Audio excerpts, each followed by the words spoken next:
नमस्कार, आप सभी का हंस पाठशाला में मैं प्रेरनाथ कुमार स्वागत करता हूं। आइए आज हम लोग अभट भाषा पे विचार करेंगे। अभट शब्द अपभ्रंश शब्द का तद्भव रूप है जिसका अर्थ है भ्रष्ट। अपभ्रंश अपभ्रंश का तद्भव रूप है अभट, जिसका अर्थ भ्रष्ट होता है। अभट के साथ एक विवाद रहता है। यहाँ पे विद्वानों में जो भाषा वैज्ञानिक हैं उनमें एक मतैक्य की कमी है। वे लोग अभट को कुछ विद्वान अपभ्रंश का ही रूप मानते हैं और कुछ लोग स्वतंत्र भाषा मानते हैं। वैज्ञानिकों में मतैक्य की कमी का कारण है कि जितने भी विद्वान इस समय के हुए अपभ्रंश या अभट शब्द का अब पुराने लेखकों, कवियों या साहित्यों में चर्चा हुई है, वे लोग कभी एक साथ अपभ्रंश और अभट को नहीं ला सके। अपभ्रंश शब्द का और अभट शब्द का सबने अलग अलग प्रयोग किया है, जिसके कारण यह विवाद उत्पन्न होता है कि अपभ्रंश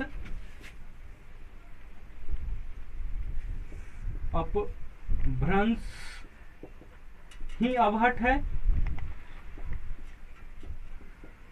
या अभट एक अलग भाषा है। यानी अपभ्रंश की ये अभट भाषिक स्थिति है, भाषिक स्थिति, या अपभ्रंश एक भाषा है।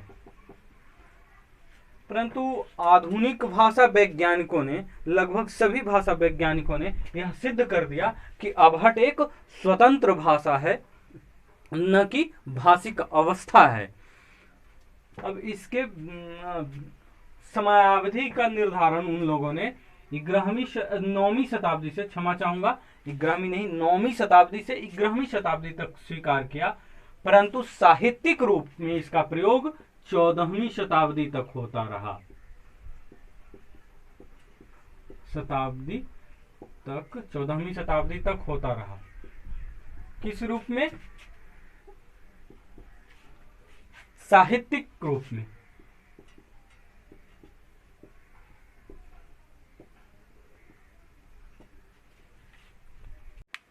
इसके अध्ययन के स्रोतों में जो रचनाएं हैं इससे संबंधित, प्रमुख रूप से इसके अंतर्गत कीर्तिलता, विद्यापति की कीर्तिलता और संदेश रासक को रख सकते हैं।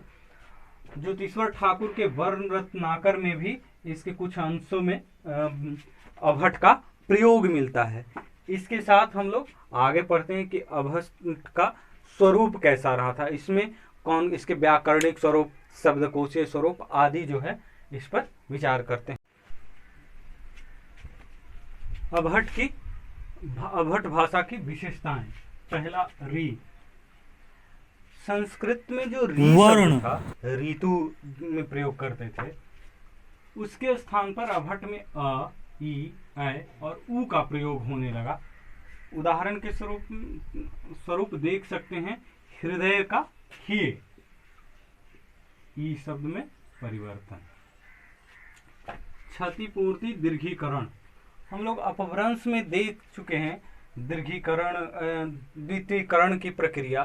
द्वितीयकरण की प्रक्रिया में उदाहरण स्वरूप पर मित्र में संयुक्त वर्ण का, इस संयुक्त वर्ण का द्वित्व हो गया था, मित्र, त का तथा संयुक्त हो गया था, इसे द्वितीयकरण के रूप में देखे थे। क्षतिपूर्ति, दीर्घीकरण इसी का अगला कदम है। आगे की जो विकास की प्रक्रिया थी उसकी अगली अवस्था के रूप में इसे लेते हैं अभट के अंतर्गत। इसमें इस द्वित्व वर्ण का केवल एक ही लिखा गया और तथा इसके पहले के वर्ण को दीर्घ कर दिया गया, और इसके जगह पर मीत होने लगा। मीत शब्द का प्रयोग मित्र का क्षतिपूर्ति दीर्घीकरण का ही परिणाम रहा मीत। यानी जो संयुक्त व्यंजन का क्षति हुआ द्वितीयकरण में, उसी की पूर्ति के लिए ये क्षतिपूर्ति दीर्घीकरण का सूत्र आया। जो ही प्रसर्ग अपभ्रंश में देखे थे, ही प्रसर्ग से ही कर्म, करण, संप्रदान आदि कारकों में प्रयोग लिया जा रहा था, वही प्रसर्ग यहाँ पे ही के रूप में आया और इसकी प्रसर्ग के रूप में प्रयोग चलता रहा। जैसे संस्कृत परंपरा में शब्दों का रूपांतरण विभक्ति के द्वारा होता था। किसके द्वारा? विभक्ति के द्वारा। तो जैसे सरलीकरण की प्रक्रिया में विभक्ति रूप टूटने लगा और इसके बाद प्रसर्ग आए, प्रसर्गों का प्रयोग होने लगा। ये अपभ्रंश से शुरू हुआ और अबहट में तेजी से इसका प्रयोग होने लगा। यानी शब्दों के रूपांतरण के लिए विभक्ति का प्रयोग न करके अब प्रसर्गों का प्रयोग किया जाता था। उसी में ही प्रसर्ग का विकास हुआ था, जिसका शुरू रूप अपभ्रंश में ही था और इसी का तेजी से विकास प्रसर्ग अबहट भाषा में होने लगा था। अबहट की विशेषताएं। सर्वनाम। सर्वनाम पर विचार करते हैं तो उत्तम पुरुष में इसका मैं, हौर और मेरा। मध्यम पुरुष में तुम, तुम, तुम्हार और तोहार। अन्य पुरुष में वह और उन।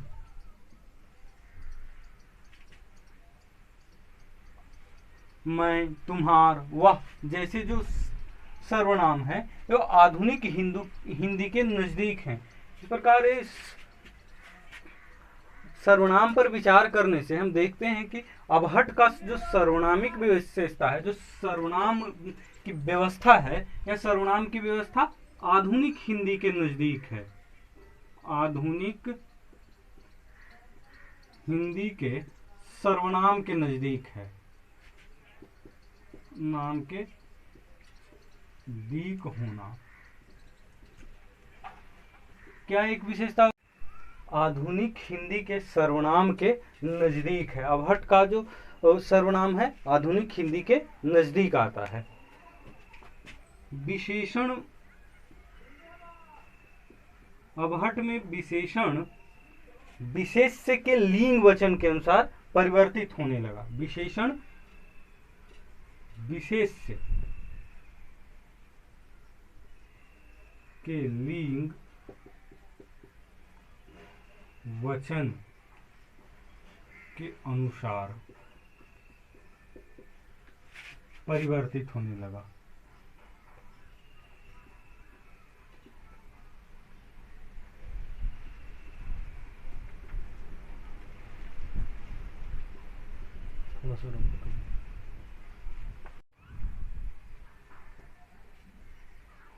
विशेषण। अबहट में विशेषण का परिवर्तन विशेष्य के लिंग वचन के अनुसार होने लगा था। इसमें संख्यावाचक विशेषण आदि का जो हम देखते हैं अपभ्रंश में, उसका अधिकाधिक प्रयोग होने लगा और ये आधुनिक हिंदी के नजदीक आने लगा था। बहुत अधिक नजदीक आधुनिक हिंदी के आने लगा था अबहट की जो अपनी विशेषताएं हैं। संख्यावाचक विशेषण में जैसे संख्यावाचक विशेषण, इसके अंतर्गत 7, 8 आदि एकदम आधुनिक हिंदी के नजदीक हैं। इसके साथ अबहट में लिंग दो ही रह गए, स्त्रीलिंग और पुल्लिंग। इसमें दो ही लिंग रहे, स्त्रीलिंग और पुल्लिंग का पूरी तरह प्रयोग होने लगा। दूसरा वचन। वचन भी दो रह गए, एक वचन और द्विवचन। जो संस्कृत, क्षमा चाहूंगा, द्विवचन नहीं बहुवचन। संस्कृत के जो द्विवचन थे यहाँ बहुवचन में आ गए। जो अपभ्रंश में दो वचनों का प्रयोग शुरू हुआ था, अबहट में तेजी से होने लगा और इसमें एक वचन से बहुवचन बनाने के लिए नहीं या जैसे नहीं का हुआ पुष्प से होता है, वह पुण्य ही इसका उदाहरण के तौर पर लिया जा सकता है कि इस तरह से एक वचन से बहुवचन बनाने में नहीं, न इसका प्रयोग, नहीं और न का प्रयोग इन्होंने एक वचन से बहुवचन बनाने के लिए स्थिर किया था। यहाँ अबहट में एक समस्या थी, एक समस्या छोटी सी थी, जैसे यहाँ विदेशी शब्दों का प्रयोग होने लगा था। विदेशी संस्कृत, अरबी और फारसी के शब्द आने लगे थे संस्कृतियों के मेल से, तो उसके लिंग निर्धारण में जटिलता बनी हुई थी। ऐसे विदेशी शब्दों के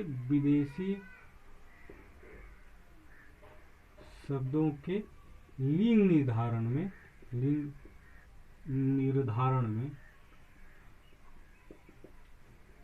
जटिलता थी।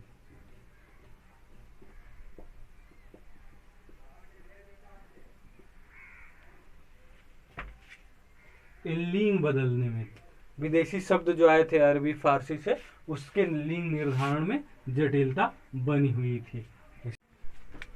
अबहट की विशेषताओं में आगे शब्दीय विशेषता पर देखेंगे, शब्दकोशीय विशेषता पर। अबहट में तद्भव शब्दों का प्रयोग अधिकाधिक होता था।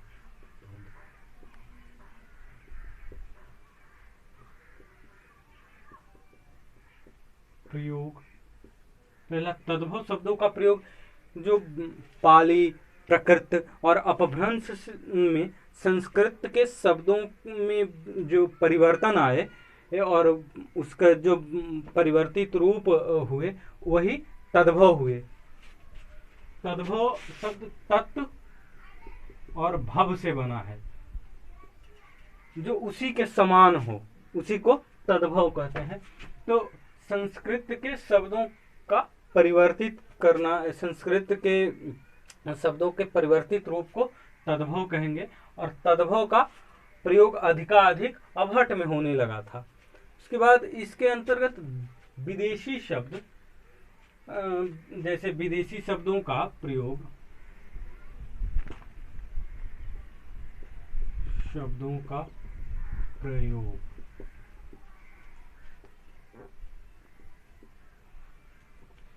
अपभ्रंश के समय से ही विदेशी शब्दों का प्रयोग होने लगा था।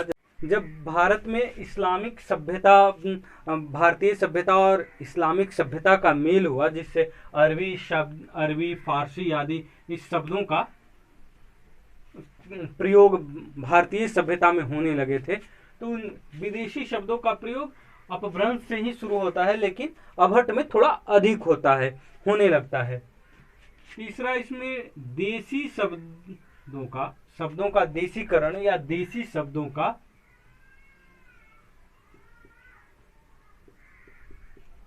प्रयोग बढ़ जाता है।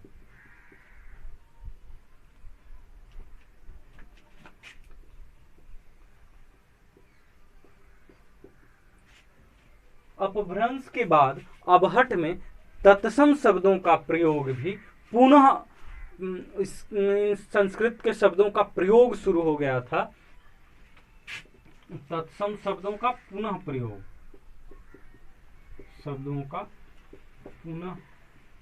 प्रयोग, प्रारंभ।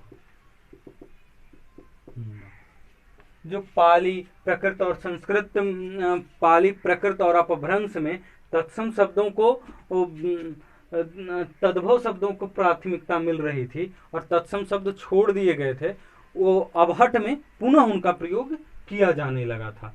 देसी शब्दों का भी प्रयोग यहाँ किया जाने लगा। कृदंतों के सहारे क्रिया के निर्माण की प्रक्रिया जो अपभ्रंश में शुरू हुई थी, अबहट में आकर वो पूर्णता को प्राप्त करती है।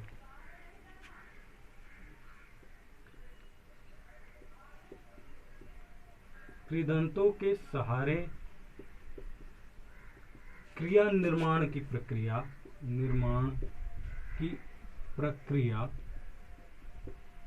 जो अपभ्रंश में शुरू हुई,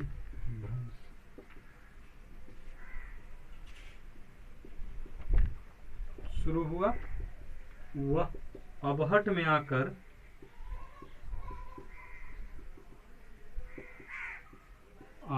पूर्णता को प्राप्त करती है।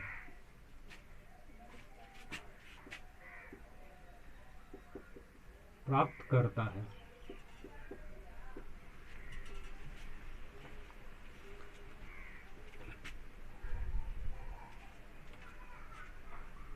कृदंतों के सहारे क्रिया निर्माण की प्रक्रिया थी, जो परंपरा थी, वो अपभ्रंश में शुरू हुई और अभट्ट में आकर पूर्णता को प्राप्त करती है। विद्यापति की एक युक्ति है, देसिल जना सबजन मीठा तेते जपो अब हट्ठा। यानी जो अपनी भाषा होती है, अपनी भाषा बहुत प्रिय और बहुत मधुर होती है, इसीलिए अपने देसी भाषा का ही प्रयोग करना चाहिए।